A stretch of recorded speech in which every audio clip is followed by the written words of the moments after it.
Hello, and welcome to Real Talk. I'm Beth. He's Terry. And we're living in a post-compensation world.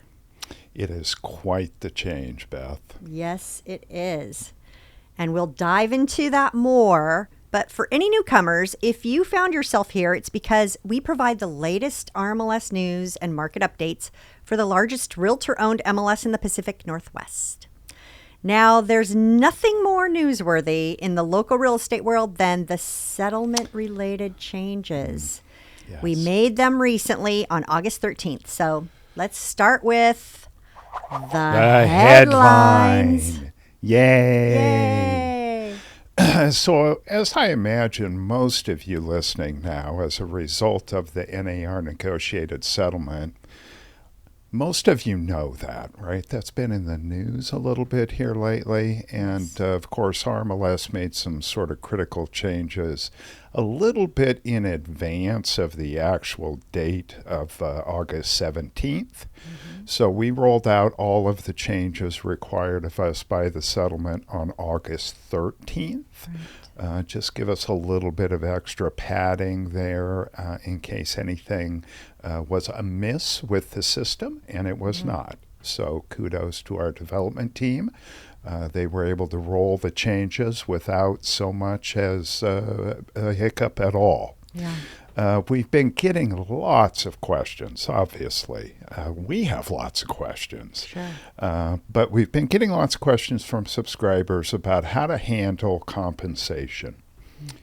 You know, in this new setup, completely divergent from what we've done in this industry for many years. We've been getting questions ranging from modifying current contracts. So if you have an active listing in the system, at the time of the changes, how do we make modifications to that? Right. To asking about what would be acceptable comments in the private remarks when talking about the hypotheticals, how to offer compensation, things of that nature. And of course, we're answering as many as we can. We've been scurrying around now for a few months trying to compile a lot of great information. I encourage everybody listening to this podcast, if you have not been to rmlscentral.com, please go there. Yeah. There's a segment of RMLS Central called NAR-updates. It's an amazing resource page.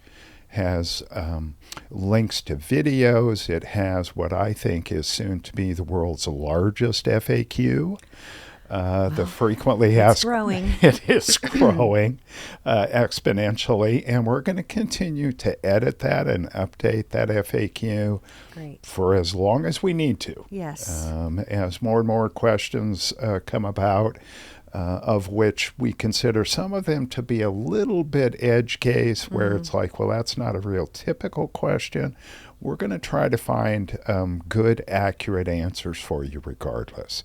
So once again, the spirit of the NAR settlement is all about separating the MLS, RMLS in this case, from having any involvement in the way compensation is handled. So there will be cases. There have been questions where we go, ooh, good question. Boy, I don't know the answer to that, and I don't think I should be fishing for the answer either. Yeah. We may need to refer you to your own company legal counsel. Thankfully, both realtor organizations, both Oregon Association and Washington Association, have legal hotlines that are amazing.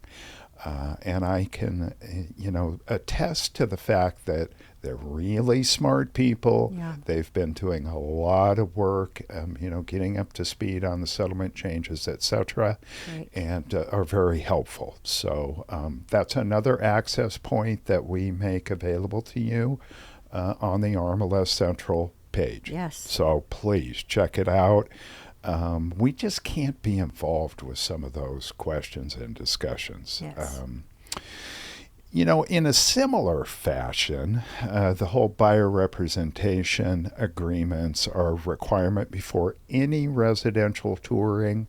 That's a bit of a different approach than we've had in the past.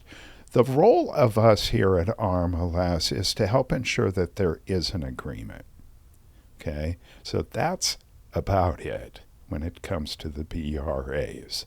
The specific construction of the agreement, how it functions for questions about if it can apply to multiple properties, if it requires specific information, etc., etc. Again, that's not a question we can answer. That's a legal question for your legal counsel. What we can address, though, are the private remarks. Yeah. What is acceptable in the private remarks section? What kind of information can you share with your contemporaries in the industry? Okay. Many folks have asked about what can we do? From listing money totals to website references to instructions to contact the agent about their BAC. The bottom line is that referencing concessions is fine, but they can in no way be used to indicate in any way, okay, let's not try to get tricky here.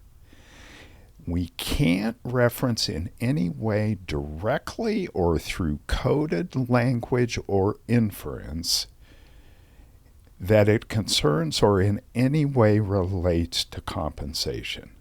Okay, so I've been watching the blogs, I've been watching the Facebook pages, seeing lots of sort of interesting suggestions. Don't do it. Don't try to get tricky. I don't know about you guys, but the DOJ terrifies me. I really don't want to tangle with them over this stuff. So caution, please. If you're uncertain, contact us. If we don't know the answer, we're going to find out. Or at minimum, we'll refer you to legal counsel or the legal hotline. So for a URL, a lot of folks have said, hey, I've got a website. I understand that I can add the BAC to my listings on my website. That's correct. It doesn't come from us. You can manually enter it or whatever. What would be an appropriate URL style in that circumstance? Well, something like visit our website for information is perfectly fine.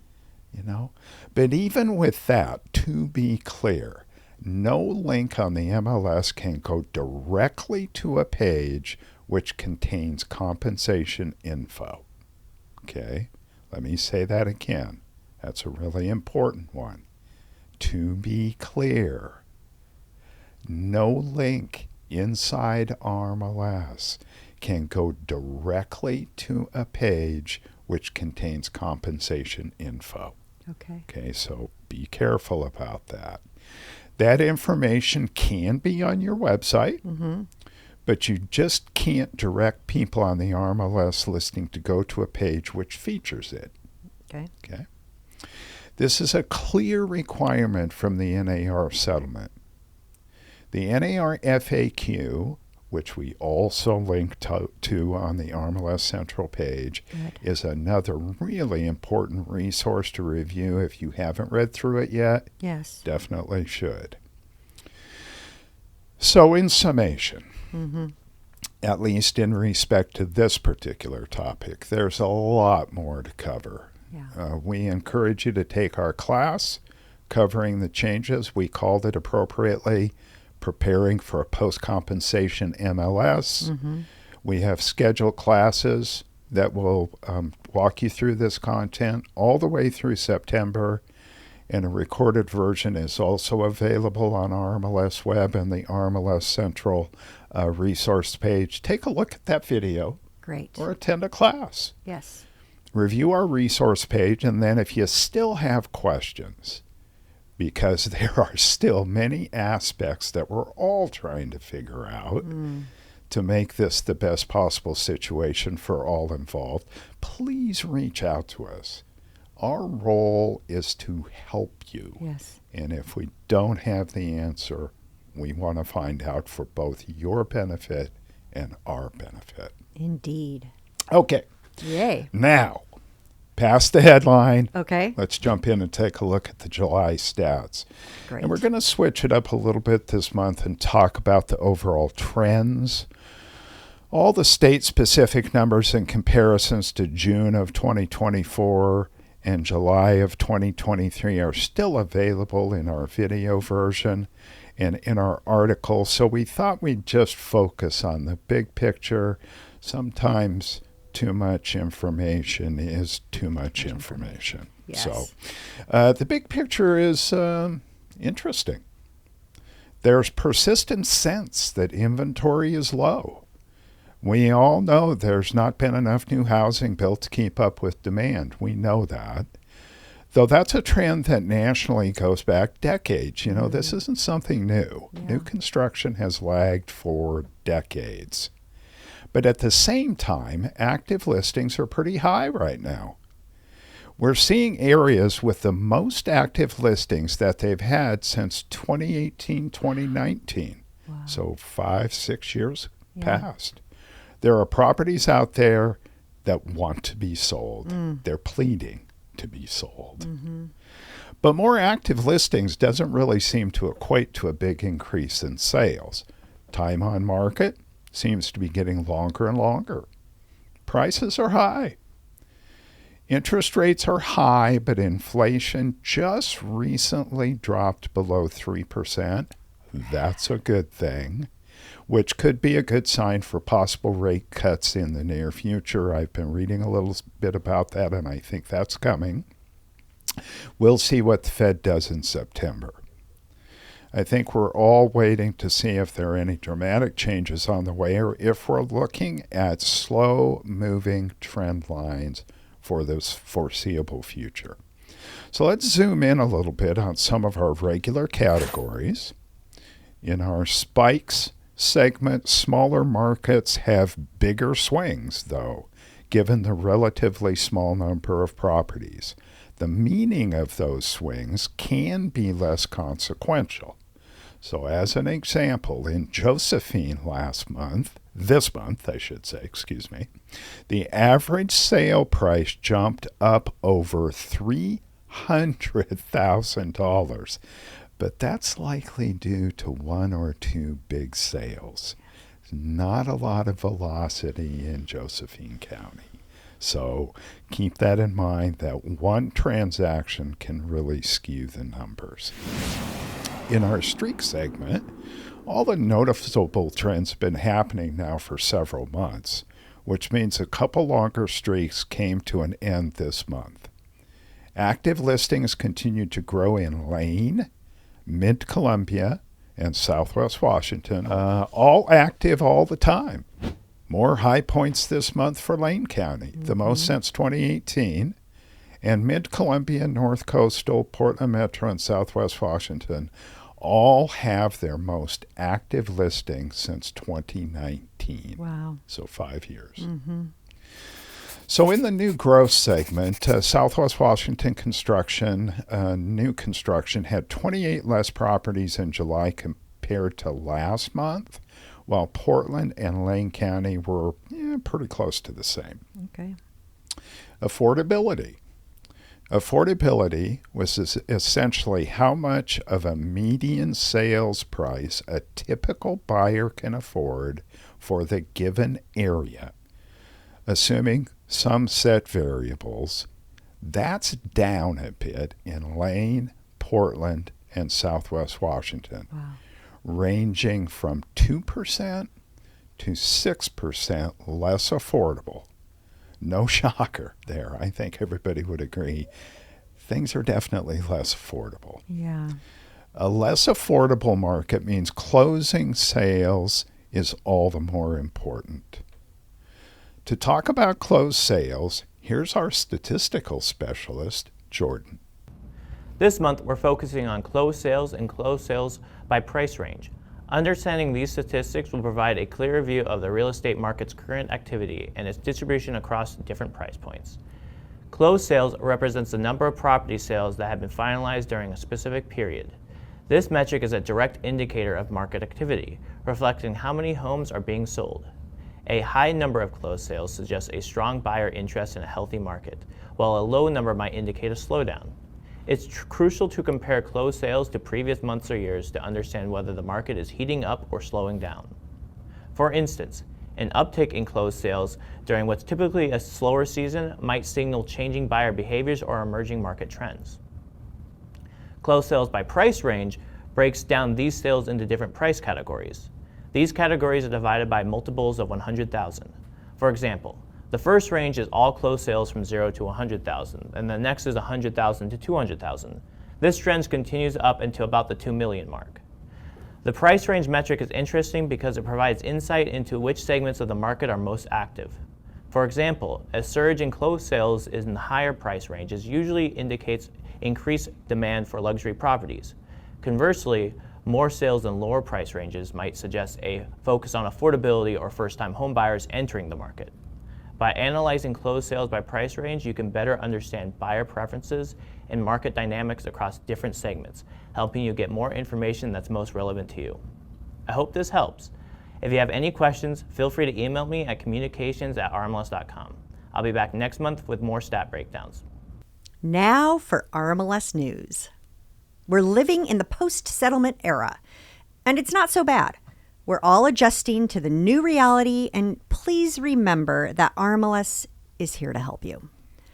Make sure you explore our resource page at rmlscentral.com/NAR-updates for all the recent changes. We've got a recorded version of our Preparing for a Post-Compensation MLS class available on demand. And our staff is ready, willing, and able to answer all of your questions. If we suggest you speak to your legal counsel on a specific issue, it's because we can't advise you on the given subject. But most topics we can help, so please reach out. We'd like to help you.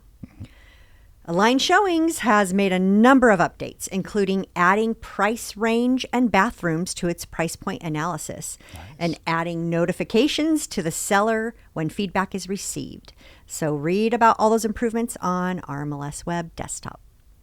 In September, we'll launch our annual subscriber satisfaction survey.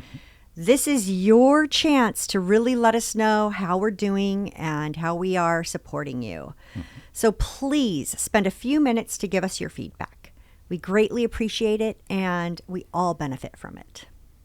Yes, we do. Indeed. Yes. It's a transformative time. We're living in a post-compensation world. Have a great month. And our last quote is, "Each day turns into a fascinating, magical day when you approach it with a positive attitude." That would be Ramez Sasson. So profound. Yes. Have a great month. Thank you, Beth. You as well. And you too.